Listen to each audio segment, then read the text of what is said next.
ഈ local body ഇലക്ഷനിൽ വലിയ ചർച്ചയായത് ഒരു പാരഡിയാണ്. ആ പാരഡി കഴിഞ്ഞപ്പോൾ തെരഞ്ഞെടുപ്പിൻ്റെ റിസൾട്ട് വന്നപ്പോൾ പിണറായി സർക്കാർ ഒരു വലിയ കോമഡിയായി മാറി.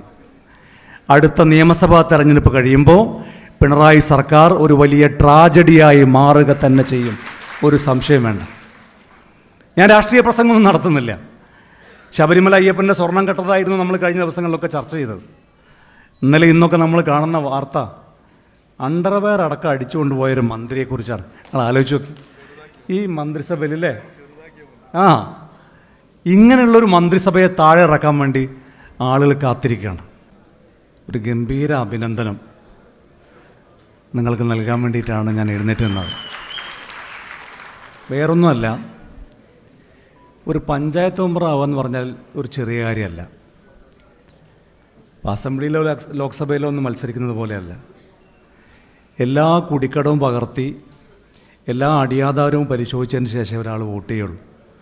അങ്ങനെ ജയിച്ചു വന്നവരാണ് എൻ്റെ മുമ്പിലിരിക്കുന്ന പ്രിയപ്പെട്ട ജനപ്രതിനിധികൾ. നിങ്ങൾ ഓരോരുത്തരെയും ഹൃദയം ചേർത്ത് അഭിനന്ദിക്കുന്നു. മറ്റൊന്ന്, ഇതിന് നേതൃത്വം കൊടുത്ത കോഴിക്കോട് ജില്ലാ മുസ്ലിം ലീഗ് കമ്മിറ്റി.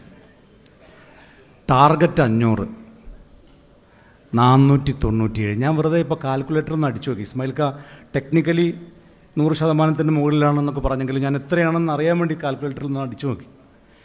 99.4% അങ്ങനെ ഒരു ടാർഗറ്റ് വെച്ചിട്ട് 100% എന്നുള്ള ടാർഗറ്റ് വെച്ചിട്ട് 99.4 അച്ചീവ് ചെയ്യുക എന്ന് പറഞ്ഞാൽ അതൊരു ചെറിയ കാര്യമല്ല.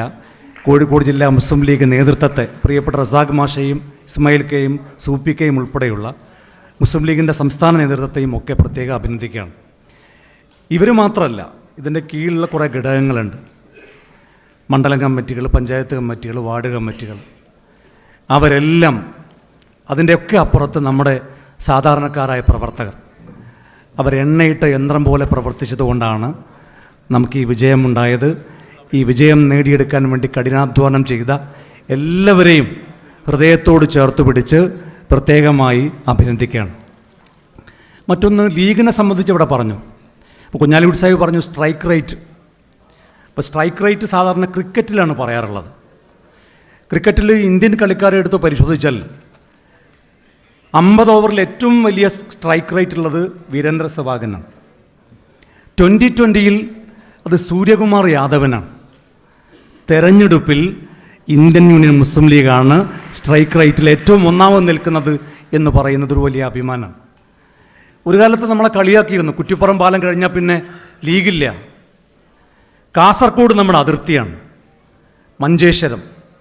ആ മഞ്ചേശ്വരം പഞ്ചായത്ത് ഭരിക്കുന്നത് ഇന്ത്യൻ യൂണിയൻ മുസ്ലിം ലീഗാണ്. നമ്മുടെ തെക്കേ അതിർത്തി തിരുവനന്തപുരത്തെ പെരിങ്ങമല.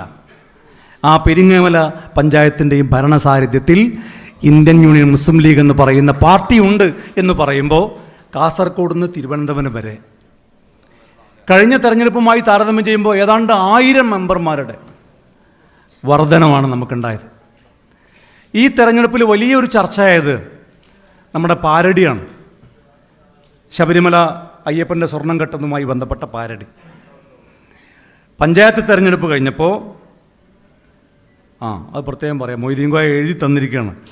യൂത്ത് ലീഗിന് ഏറ്റവും വലിയ പരിഗണന കോഴിക്കോട് ജില്ലയിൽ കിട്ടിയിട്ടുണ്ട്. യുവാക്കൾക്ക് വലിയ പരിഗണന, അതിന് പ്രത്യേക നന്ദി. അല്ല അതിന് പോരെ, അല്ല മതി, ഗംഭീരാണ്. ജില്ലാ മുസ്ലിം ലീഗിനും എല്ലാ ഘടകങ്ങൾക്കും പ്രത്യേക നന്ദി. കാരണം അതിലേറ്റവും കൂടുതൽ എനിക്ക് തോന്നുന്ന മൊയ്തീൻ കോയ ബേപ്പൂർ മണ്ഡലമാണ് അല്ലേ ഏറ്റവും കൂടുതൽ യുവാക്കൾക്ക് പരിഗണന കൊടുത്തത്. ഞങ്ങൾ അതിൻ്റെ ഒരു കണക്കെടുത്ത് ബേപ്പൂർ മണ്ഡലത്തിനെ പ്രത്യേകം അഭിനന്ദിക്കുകയാണ്. അപ്പോൾ അതിൻ്റെ ഏറ്റവും കുറഞ്ഞ ആൾക്കാരെ ഞങ്ങൾ പറയുന്നില്ല. അപ്പോൾ ഞാൻ പറഞ്ഞത്, കഴിഞ്ഞ ലോക്കൽ ബോഡി ഇലക്ഷനിൽ വലിയ ചർച്ചയായത് ഒരു പാരഡിയാണ്. ആ പാരഡി കഴിഞ്ഞപ്പോൾ തെരഞ്ഞെടുപ്പിൻ്റെ റിസൾട്ട് വന്നപ്പോൾ പിണറായി സർക്കാർ ഒരു വലിയ കോമഡിയായി മാറി. അടുത്ത നിയമസഭാ തെരഞ്ഞെടുപ്പ് കഴിയുമ്പോൾ പിണറായി സർക്കാർ ഒരു വലിയ ട്രാജഡിയായി മാറുക തന്നെ ചെയ്യും, ഒരു സംശയം വേണ്ട. ഞാൻ രാഷ്ട്രീയ പ്രസംഗമൊന്നും നടത്തുന്നില്ല. ശബരിമല അയ്യപ്പൻ്റെ സ്വർണം കെട്ടതായിരുന്നു നമ്മൾ കഴിഞ്ഞ ദിവസങ്ങളിലൊക്കെ ചർച്ച ചെയ്തത്. ഇന്നലെ ഇന്നൊക്കെ നമ്മൾ കാണുന്ന വാർത്ത അണ്ടർവെയർ അടക്കം അടിച്ചുകൊണ്ട് പോയൊരു മന്ത്രിയെക്കുറിച്ചാണ്. നിങ്ങൾ ആലോചിച്ച് നോക്കി, ഈ മന്ത്രിസഭയിലല്ലേ ആ ഇങ്ങനെയുള്ളൊരു മന്ത്രിസഭയെ താഴെ ഇറക്കാൻ വേണ്ടി ആളുകൾ കാത്തിരിക്കുകയാണ്. പ്രിയപ്പെട്ടവരെ, സാദിഖലി തങ്ങൾ ഒരു വലിയ ഓർമ്മപ്പെടുത്തൽ നിങ്ങൾക്ക് നടത്തി. ഞാൻ 2 കാര്യം പറയാൻ ആഗ്രഹിക്കുകയാണ്. ഒന്ന്, നമ്മളിപ്പോൾ പഞ്ചായത്ത് മെമ്പർമാരായി, പഞ്ചായത്ത് സ്റ്റാൻഡിംഗ് കമ്മിറ്റി ചെയർമാൻമാരായി, പ്രസിഡന്റുമാരായി, നമുക്ക് വലിയ അധികാരങ്ങളാണ്. നമ്മൾ ഡയസിലേക്ക് കയറിയിരിക്കുമ്പോൾ നമുക്കിങ്ങനെ തോന്നും, നമ്മളെല്ലാവരും സാറേ സാറേ എന്ന് വിളിക്കും, നമുക്ക് സഞ്ചരിക്കാൻ വാഹനങ്ങളുണ്ട്, നമ്മൾ ഡയസിലാണ് എന്നൊരു തോന്നൽ നമുക്കുണ്ടാവും. ഞാൻ ഉപദേശിക്കാനും അങ്ങനെ ഞാൻ ജീവിതത്തിൽ ഇന്ന് വരെ ഒരു ജനപ്രതിനിധി പോലും ആകാത്ത ഒരാളാണ്. പക്ഷേ എങ്കിലും ഞാൻ പറയാണ്, ഡയസിലിരിക്കുമ്പോൾ എപ്പോഴും ഓർമ്മ ഉണ്ടാവണം, ഇതെല്ലാ കാലത്തും ഇവിടെ ഇരിക്കില്ല, താഴെ ഇരിക്കേണ്ടവരാണ്. ആ ഓർമ്മയുണ്ടാകുമ്പോൾ ഒരിക്കൽ പോലും നമുക്ക് അഹങ്കാരമോ അഹന്തയോ ഒന്നും നമ്മുടെ മനസ്സിലുണ്ടാവില്ല. മറ്റൊരു കാര്യം, 2ാമത്തെ കാര്യം കൂടി പറഞ്ഞ് ഞാൻ അവസാനിപ്പിക്കുകയാണ്.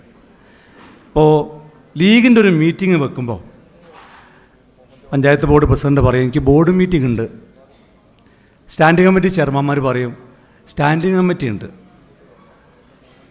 ലീഗാണ് ഒന്നാമത്. അപ്പം ബോർഡ് മീറ്റിങ്ങും സ്റ്റാൻഡിംഗ് കമ്മിറ്റി മീറ്റിംഗും ഒന്നും വേണ്ടേ? അത് വേണം. പക്ഷേ ലീഗിൻ്റെ മീറ്റിങ്ങിനനുസരിച്ച്, പാർട്ടിയുടെ മീറ്റിങ്ങിനനുസരിച്ച് അതിനെ ക്രമീകരിക്കാൻ, അല്ലാതെ അതിനനുസരിച്ച് പാർട്ടി യോഗങ്ങൾ ക്രമീകരിക്കുക എന്നതിനപ്പുറത്തേക്ക് ഒരു ജനാധിപത്യ രാജ്യത്ത് കക്ഷി രാഷ്ട്രീയമാണ് ഏറ്റവും വലുത്. അതുകൊണ്ടാണല്ലോ ഇലക്ഷൻ കമ്മീഷൻ പോലും വിപ്പ് കൊടുക്കുന്നത്. ആ വിപ്പ് ലംഘിച്ചാൽ ഒരാൾ അയോഗ്യനാകുന്നത് എന്തുകൊണ്ടാണ്?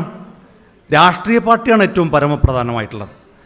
ആ രാഷ്ട്രീയത്തിനനുസരിച്ച് ബോർഡ് മീറ്റിങ്ങും സ്റ്റാൻഡിംഗ് കമ്മിറ്റി മീറ്റിങ്ങും ഒക്കെ ക്രമീകരിക്കാനും പാർട്ടിയാണ് ഏറ്റവും പരമപ്രധാനമായിട്ടുള്ളത്. പാർട്ടി പ്രവർത്തകരെയും പാർട്ടിയും ഒന്നും വിസ്മരിച്ചുകൊണ്ട്, ജനങ്ങളെ മറന്നുകൊണ്ട് ഒരു പ്രവർത്തനം ഒരു മുസ്ലിം ലീഗുകാരന് ഭൂഷണമല്ല എന്നതാണ് പാണക്കാട് സയ്യിദ് സാദിഖലി ശിഹാബ് തങ്ങൾ ഓർമ്മപ്പെടുത്തിയത്. ആ വാക്കുകൾക്ക് അടിവരയിട്ടുകൊണ്ട് അടുത്ത 5 വർഷം കേരളത്തിലെ ഏറ്റവും മികച്ച ജനപ്രതിനിധികളായി നമ്മുടെ പാർട്ടിയുടെ മെമ്പർമാർ മാറട്ടെ എന്ന് ആഗ്രഹിക്കുകയും പ്രാർത്ഥിക്കുകയും ചെയ്തുകൊണ്ട് ഞാൻ എൻ്റെ വാക്കുകൾ അവസാനിപ്പിക്കുന്നു. അഭിവാദ്യങ്ങൾ. അസ്സലാമു അലൈക്കും.